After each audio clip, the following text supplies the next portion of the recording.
Audiolibros, El sofista presenta El pozo y el péndulo, de Edgar Allan Poe. Sentía náuseas de muerte después de tan larga agonía, y, cuando por fin me desataron y me permitieron sentarme, comprendí que mis sentidos me abandonaban. La atroz sentencia de muerte, fue el último sonido reconocible que registraron mis oídos. Después, el murmullo de las voces de los inquisidores pareció fundirse en un soñoliento zumbido indeterminado, que trajo a mi mente la idea de revolución. Tal vez porque imaginativamente lo confundía con el ronroneo de una rueda de molino. Esto duró muy poco, pues de pronto cesé de oír. Pero al mismo tiempo pude ver, aunque con qué terrible exageración, vi los labios de los jueces togados de negro.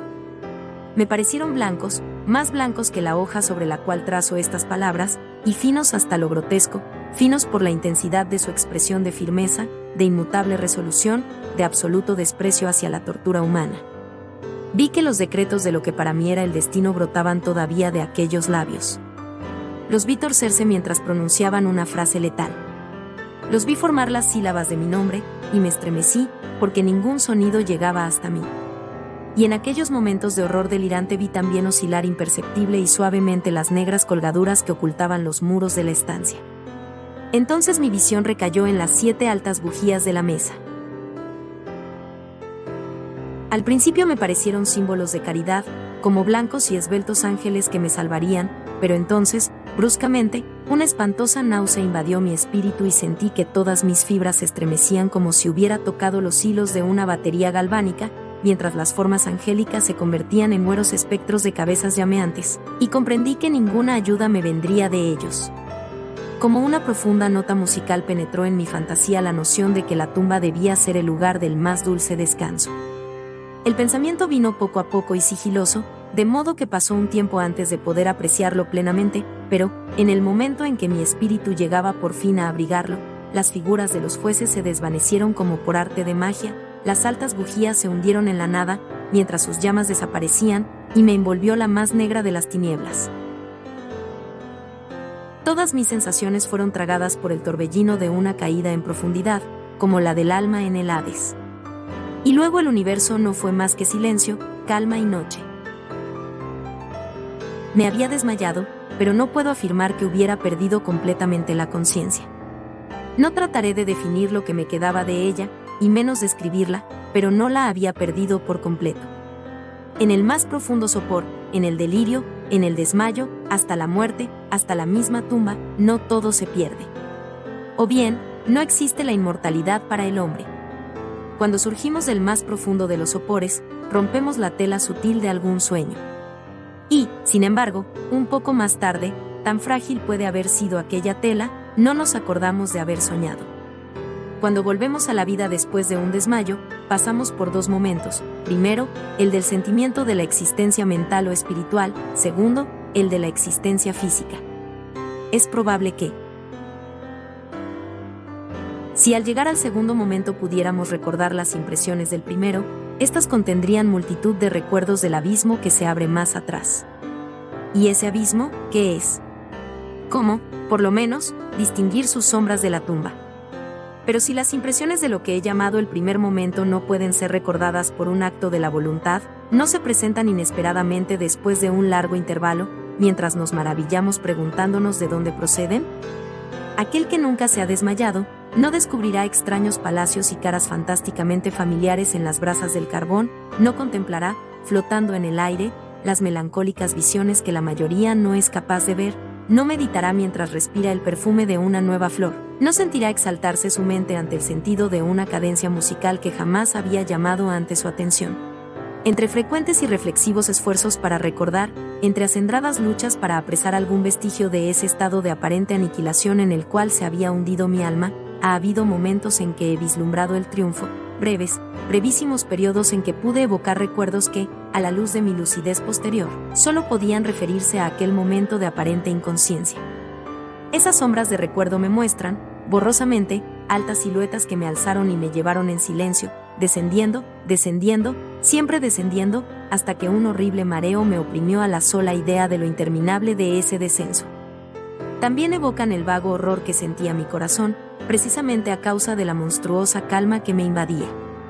Viene luego una sensación de súbita inmovilidad que invade todas las cosas, como si aquellos que me llevaban, atroz cortejo, hubieran superado en su descenso los límites de lo ilimitado y descansaran de la fatiga de su tarea.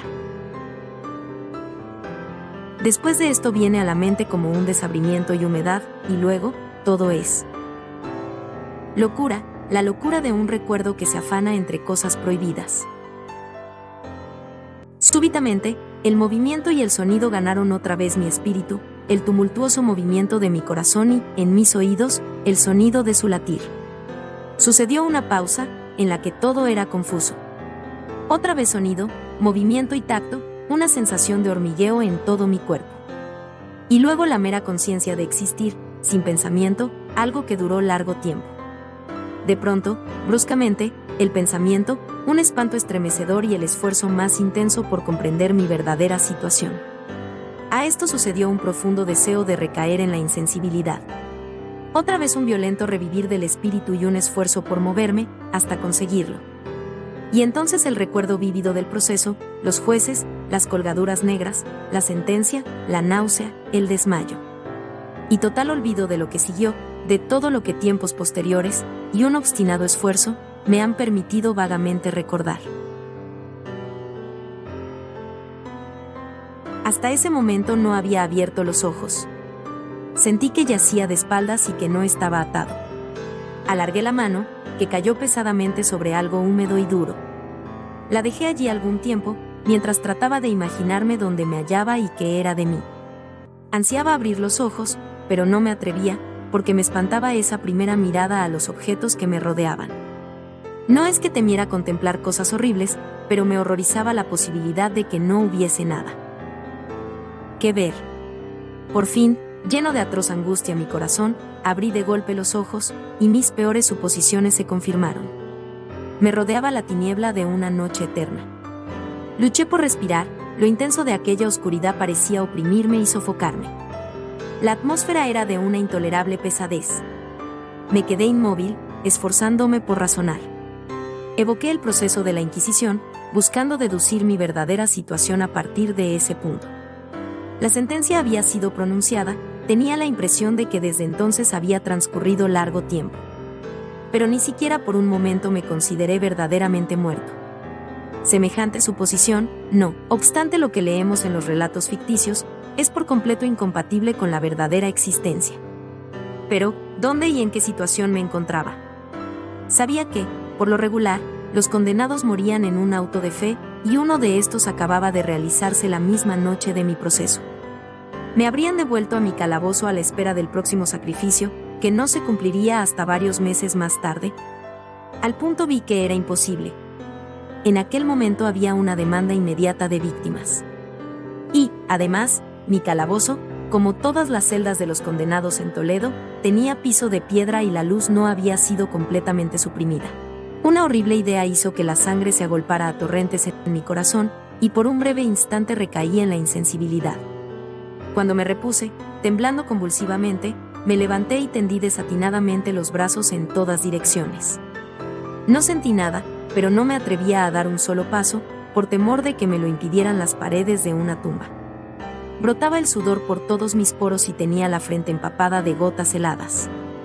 Pero la agonía de la incertidumbre terminó por volverse intolerable, y cautelosamente me volví adelante, con los brazos tendidos, desorbitados los ojos en el deseo de captar el más débil rayo de luz. Anduve así unos cuantos pasos, pero todo seguía siendo tiniebla y vacío. Respiré con mayor libertad, por lo menos parecía evidente que mi destino no era el más espantoso de todos. Pero entonces, mientras seguía avanzando cautelosamente, resonaron en mi recuerdo los 1000 vagos rumores de las cosas horribles que ocurrían en Toledo.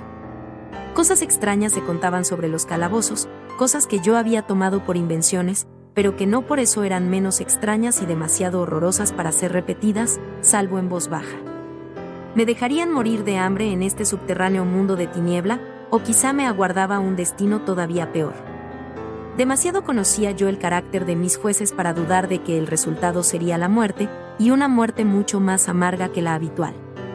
Todo lo que me preocupaba y me enloquecía era el modo y la hora de esa muerte. Mis manos extendidas tocaron, por fin, un obstáculo sólido. Era un muro, probablemente de piedra, sumamente liso, viscoso y frío. Me puse a seguirlo, avanzando con toda la desconfianza que antiguos relatos me habían inspirado.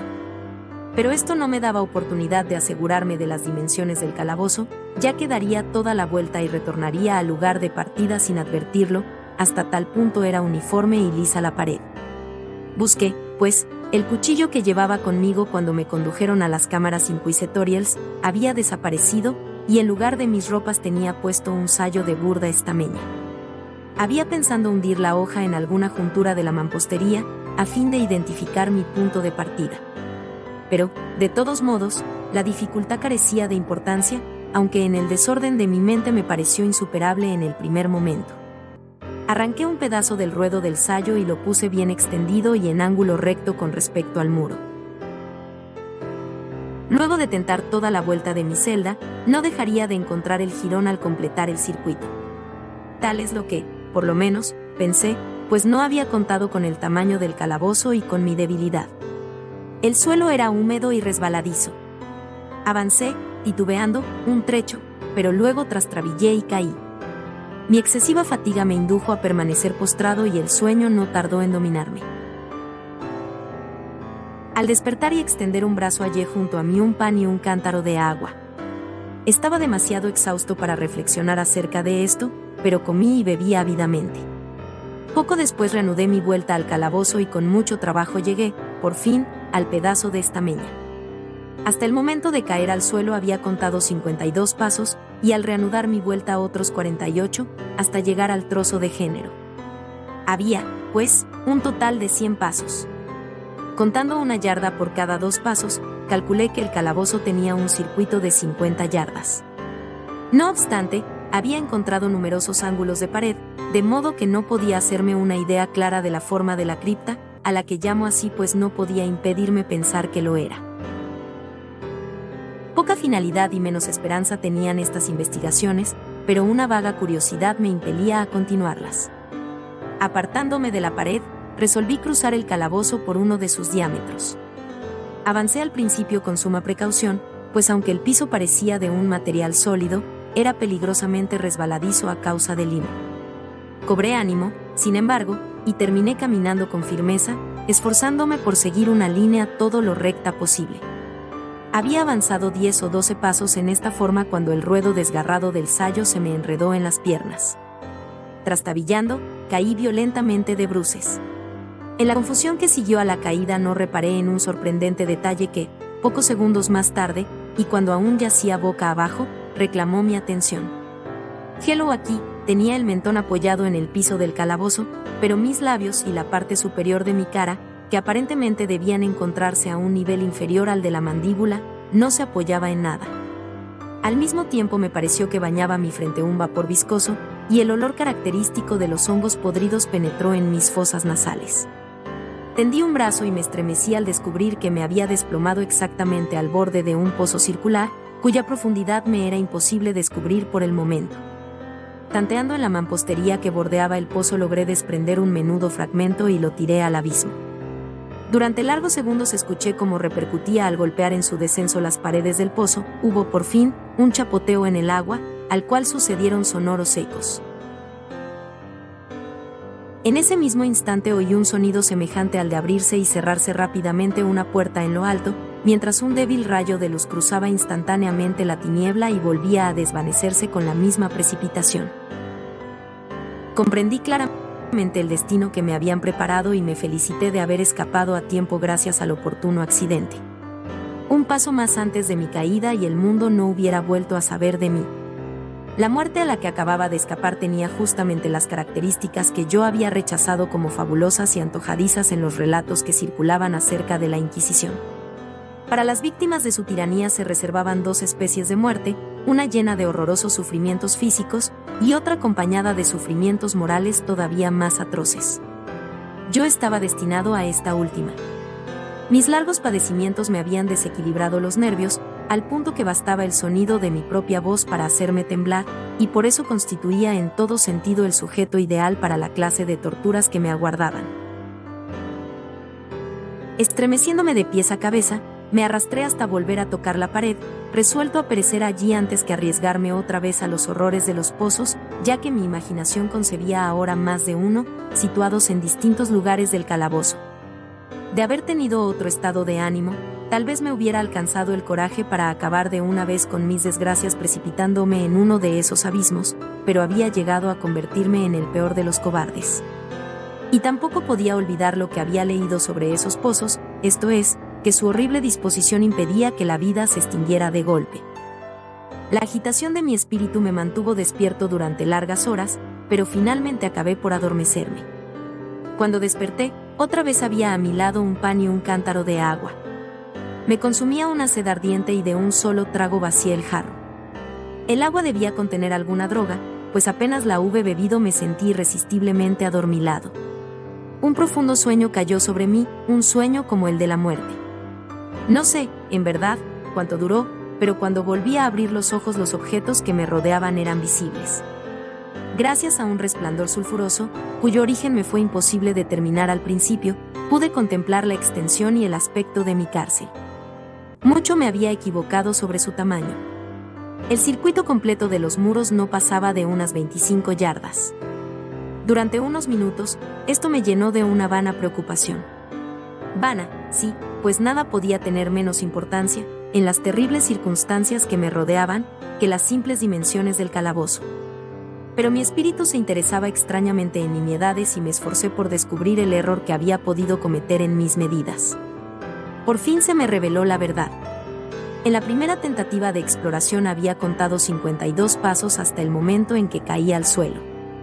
Sin duda, en ese instante me encontraba a 1 o 2 pasos del jirón de estameña, es decir, que había cumplido casi completamente la vuelta del calabozo. Al despertar de mi sueño debí emprender el camino en dirección contraria, es decir, volviendo sobre mis pasos, y así fue como supuse que el circuito medía el doble de su verdadero tamaño. La confusión de mi mente me impidió reparar entonces que había empezado mi vuelta teniendo la pared a la izquierda y que la terminé teniéndola a la derecha. También me había engañado sobre la forma del calabozo. Al tantear las paredes había encontrado numerosos ángulos, deduciendo así que el lugar presentaba una gran irregularidad. Tan potente es el efecto de las tinieblas sobre alguien que despierta de la letargia o del sueño. Los ángulos no eran más que unas ligeras depresiones o entradas a diferentes intervalos.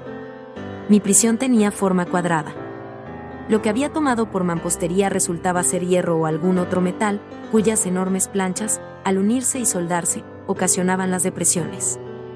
La entera superficie de esta celda metálica aparecía toscamente pintarrajeada con todas las horrendas y repugnantes imágenes que la sepulcral superstición de los monjes había sido capaz de concebir.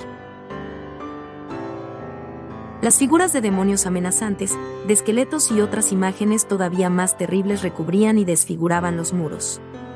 Reparé en que las siluetas de aquellas monstruosidades estaban bien delineadas, pero que los colores parecían borrosos y vagos, como si la humedad de la atmósfera los hubiese afectado. Noté asimismo que el suelo era de piedra. En el centro se abría el pozo circular de cuyas fauces, abiertas como si bostezara, acababa de escapar, pero no había ningún otro en el calabozo. Vi todo esto sin mucho detalle y con gran trabajo, pues mi situación había cambiado grandemente en el curso de mi sopor. Yacía ahora de espaldas, completamente estirado, sobre una especie de bastidor de madera. Estaba firmemente amarrado por una larga banda que parecía un cíngulo. Pasaba, dando muchas vueltas, por mis miembros y mi cuerpo, dejándome solamente en libertad la cabeza y el brazo derecho, que con gran trabajo podía extender hasta los alimentos, colocados en un plato de barro a mi alcance. Para mayor espanto, vi que se habían llevado el cántaro de agua. Y digo espanto porque la más intolerable sed me consumía. Por lo visto, la intención de mis torturadores era estimular esa sed, pues la comida del plato consistía en carne sumamente condimentada. Mirando hacia arriba observé el techo de mi prisión. Tendría unos 30 o 40 pies de alto, y su construcción se asemejaba a la de los muros. En uno de sus paneles aparecía una extraña figura que se apoderó por completo de mi atención. La pintura representaba al tiempo tal como se lo suele figurar, salvo que, en vez de guadaña, tenía lo que me pareció la pintura de un pesado péndulo, semejante a los que vemos en los relojes antiguos. Algo, sin embargo, en la apariencia de aquella imagen me movió a observarla con más detalle. Mientras la miraba directamente de abajo hacia arriba, pues se encontraba situada exactamente sobre mí, tuve la impresión de que se movía. Un segundo después esta impresión se confirmó. La oscilación del péndulo era breve y, naturalmente, lenta. Lo observé durante un rato con más perplejidad que temor. Cansado, al fin, de contemplar su monótono movimiento, volví los ojos a los restantes objetos de la celda. Un ligero ruido atrajo mi atención y, mirando hacia el piso, vi cruzar varias enormes ratas. Habían salido del pozo, que se hallaba al alcance de mi vista sobre la derecha. Aún entonces, mientras las miraba, siguieron saliendo en cantidades, presurosas y con ojos famélicos atraídas por el olor de la carne. Me dio mucho trabajo ahuyentarlas del plato de comida.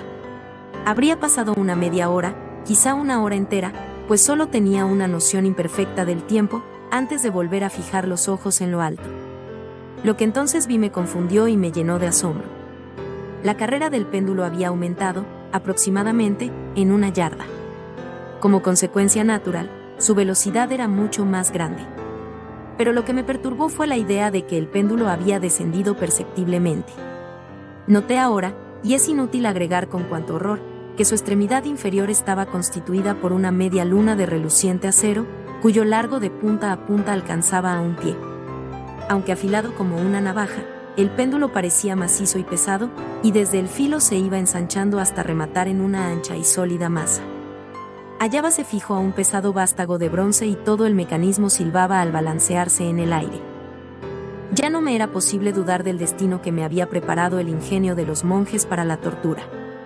Los agentes de la Inquisición habían advertido mi descubrimiento del pozo. El pozo, sí, cuyos horrores estaban destinados a un recusante tan obstinado como yo, el pozo, símbolo típico del infierno, última tuli de los castigos de la Inquisición, según los rumores que corrían. Por el más casual de los accidentes había evitado caer en el pozo y bien sabía que la sorpresa, la brusca precipitación en los tormentos, constituían una parte importante de las grotescas muertes que tenían lugar en aquellos calabozos. No habiendo caído en el pozo, el demoníaco plan de mis verdugos no contaba con precipitarme por la fuerza, y por eso, ya que no quedaba otra alternativa, me esperaba ahora un final diferente y más apacible. Más apacible. Casi me sonreí en medio del espanto al pensar en semejante aplicación de la palabra. ¿De qué vale hablar de las largas horas de un horror más que mortal, durante las cuales conté las zumbantes oscilaciones del péndulo? Pulgada a pulgada, con un descenso que solo podía apreciarse después de intervalos que parecían siglos, más y más íbase aproximando. Pasaron días, puede ser que hayan pasado muchos días, antes de que oscilara tan cerca de mí que parecía abanicarme con su acre aliento. El olor del afilado acero penetraba en mis sentidos. Supliqué, fatigando al cielo con mis ruegos, para que el péndulo descendiera más velozmente. Me volví loco, me exasperé e hice todo lo posible por enderezarme y quedar en el camino de la horrible cimitarra. Y después caí en una repentina calma y me mantuve inmóvil, sonriendo a aquella brillante muerte como un niño a un bonito juguete. Siguió otro intervalo de total insensibilidad. Fue breve, pues al resbalar otra vez en la vida noté que no se había producido ningún descenso perceptible del péndulo. Podía, sin embargo, haber durado mucho, pues bien sabía que aquellos demonios estaban al tanto de mi desmayo y que podían haber detenido el péndulo a su gusto. Al despertarme me sentí inexpresablemente enfermo y débil, como después de una prolongada inanición. Aún en la agonía de aquellas horas la naturaleza humana ansiaba alimento. Con un penoso esfuerzo alargué el brazo izquierdo todo lo que me lo permitían mis ataduras y me apoderé de una pequeña cantidad que habían dejado las ratas. Cuando me llevaba una porción a los labios pasó por mi mente un pensamiento apenas esbozado de alegría, de esperanza. Pero, ¿qué tenía yo que ver con la esperanza? Era aquel, como digo, un pensamiento apenas formado, muchos así tiene. El hombre que no llegan a completarse jamás. Sentí que era de alegría, de esperanza, pero sentí al mismo tiempo que acababa de extinguirse en plena elaboración. Vanamente luché por alcanzarlo, por recobrarlo. El prolongado sufrimiento había aniquilado casi por completo mis facultades mentales ordinarias. No era más que un imbécil, un idiota. La oscilación del péndulo se cumplía en ángulo recto con mi cuerpo extendido. Vi que la media luna estaba orientada de manera de cruzar la zona del corazón. Desgarraría la estameña de mi sayo, retornaría para repetir la operación otra vez. A pesar de su carrera terriblemente amplia, 30 pies o más, y la sibilante violencia de su descenso, capaz de romper aquellos muros de hierro, todo lo que haría durante varios minutos sería cortar mi sayo. A esa altura de mis pensamientos debí de hacer una pausa, pues no me atrevía a prolongar mi reflexión. Me mantuve en ella, pertinazmente fija la atención, como si al hacerlo pudiera detener en ese punto el descenso de la hoja de acero. Me obligué a meditar acerca del sonido que haría la media luna cuando pasara cortando el género y la especial sensación de estremecimiento que produce en los nervios el roce de una tela. Pensé en todas estas frivolidades hasta el límite de mi resistencia. Bajaba, seguía bajando suavemente. Sentí un frenético placer en comparar su velocidad lateral con la del descenso.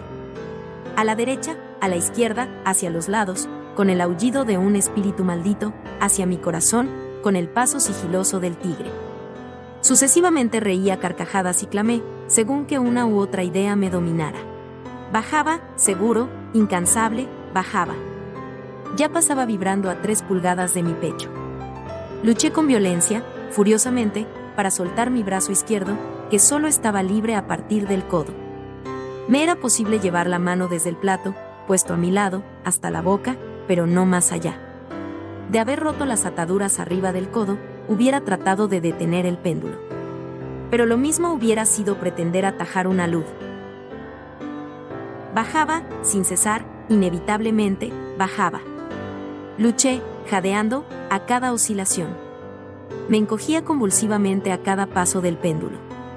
Mis ojos seguían su carrera hacia arriba o abajo, con la ansiedad de la más inexpresable desesperación, mis párpados se cerraban espasmódicamente a cada descenso, aunque la muerte hubiera sido para mí un alivio, inefable. Pero cada uno de mis nervios se estremecía, sin embargo, al pensar que el más pequeño deslizamiento del mecanismo precipitaría aquel reluciente, afilado eje contra mi pecho. Era la esperanza la que hacía estremecer mis nervios y contraer mi cuerpo. Era la esperanza, esa esperanza que triunfa aún en el potro del suplicio, que susurra al oído de los condenados a muerte hasta en los calabozos de la Inquisición. Vi que después de 10 o 12 oscilaciones el acero se pondría en contacto con mi ropa, y en el mismo momento en que hice esa observación invadió mi espíritu toda la penetrante calma concentrada de la desesperación. Por primera vez en muchas horas, quizá días, me puse a pensar. Acudió a mi mente la noción de que la banda o cíngulo que me ataba era de una sola pieza. Mis ligaduras no estaban constituidas por cuerdas separadas.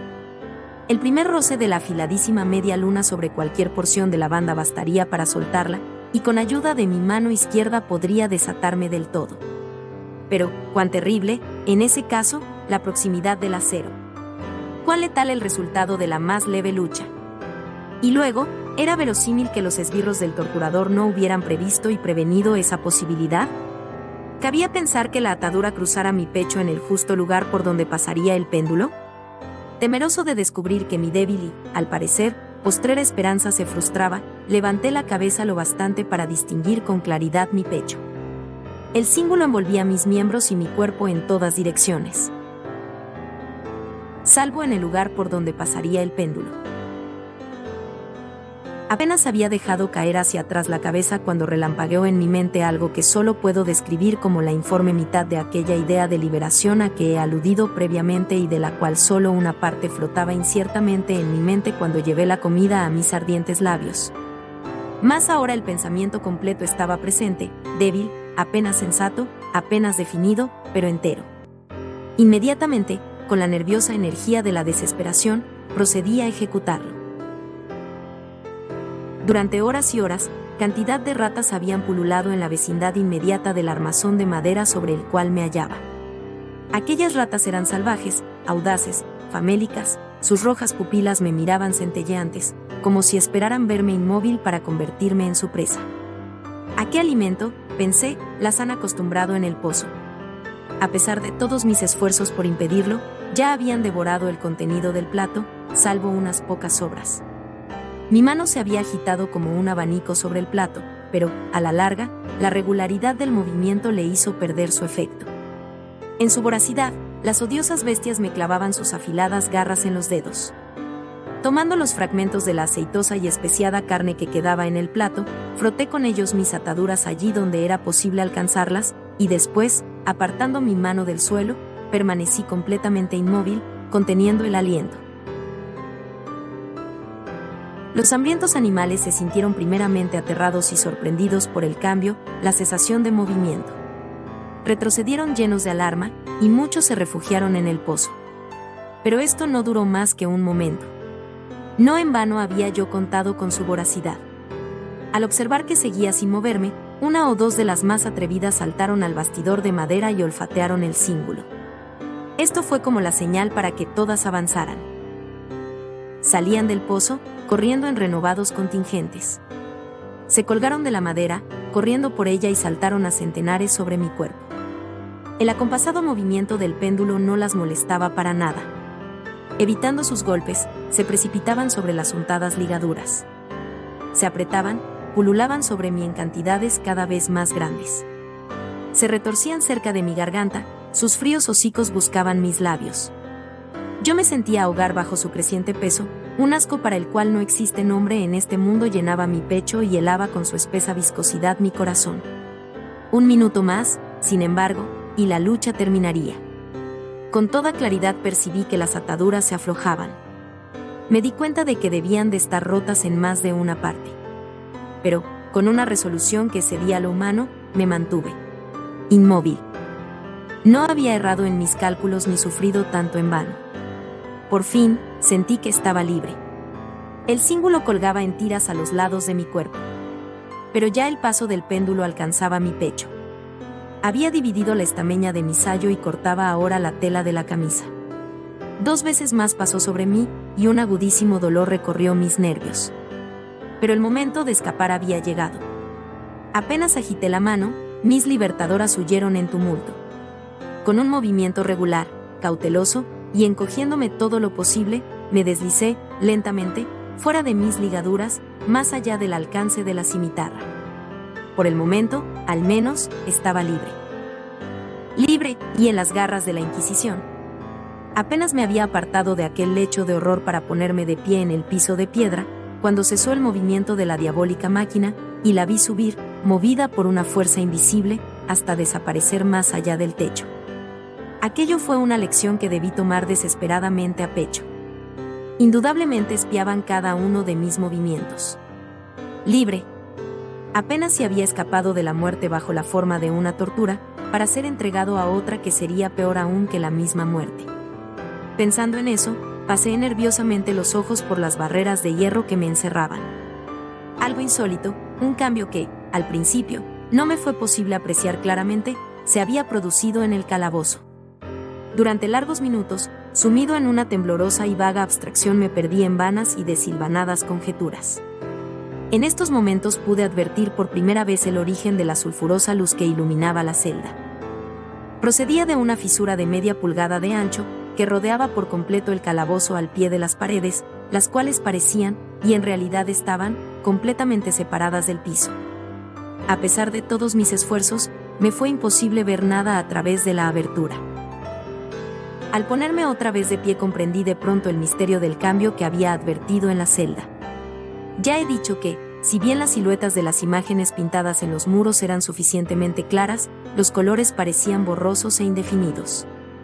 Pero ahora esos colores habían tomado un brillo intenso y sorprendente, que crecía más y daba a aquellas espectrales y diabólicas imágenes un aspecto que hubiera quebrantado nervios más resistentes que los míos. Ojos demoníacos, de una salvaje y aterradora vida, me contemplaban fijamente desde 1000 direcciones, donde ninguno había sido antes visible, y brillaban con el cárdeno resplandor de un fuego que mi imaginación no alcanzaba a concebir como irreal. Irreal. Al respirar llegó a mis narices el olor característico del vapor que surgía del hierro recalentado. Aquel olor sofocante invadía más y más la celda. Los sangrientos horrores representados en las paredes empezaron a ponerse rojos. Yo jadeaba, tratando de respirar. Ya no me cabía duda sobre la intención de mis torturadores. Los más implacables, los más demoníacos entre los hombres. Corrí hacia el centro de la celda, alejándome del metal ardiente. Al encarar en mi pensamiento la horrible destrucción que me aguardaba, la idea de la frescura del pozo invadió mi alma como un bálsamo.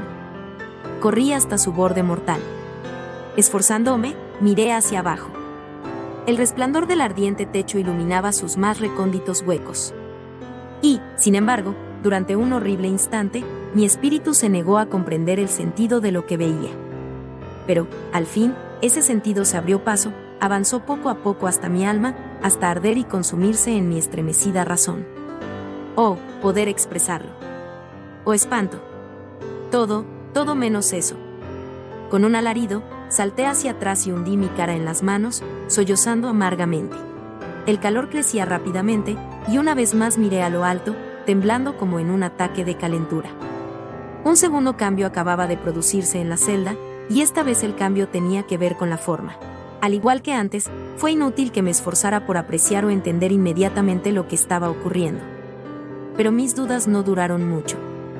La venganza de la Inquisición se aceleraba después de mi doble escapatoria, y ya no habría más pérdida de tiempo por parte del Rey de los Espantos. Hasta entonces mi celda había sido cuadrada. De pronto vi que 2 de sus ángulos de hierro se habían vuelto agudos, y los otros 2, por consiguiente, obtusos.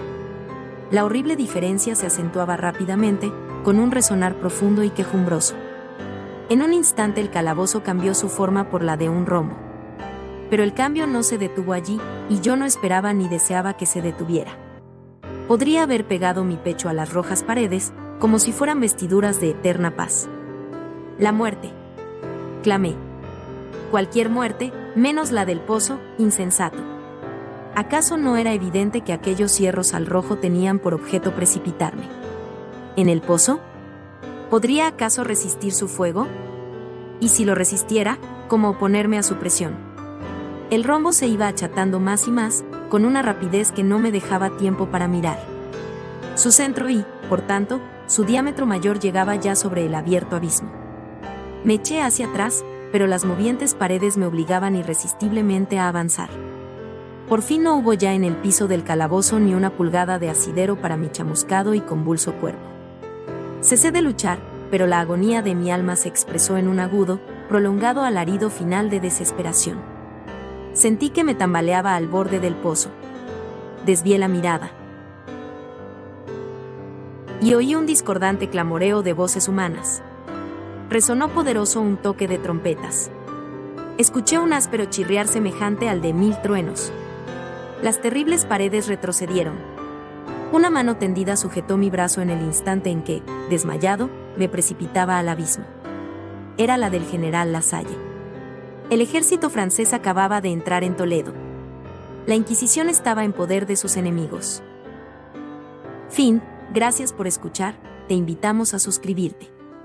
Y recuerda, si te has suscrito, activar la campanita de notificaciones.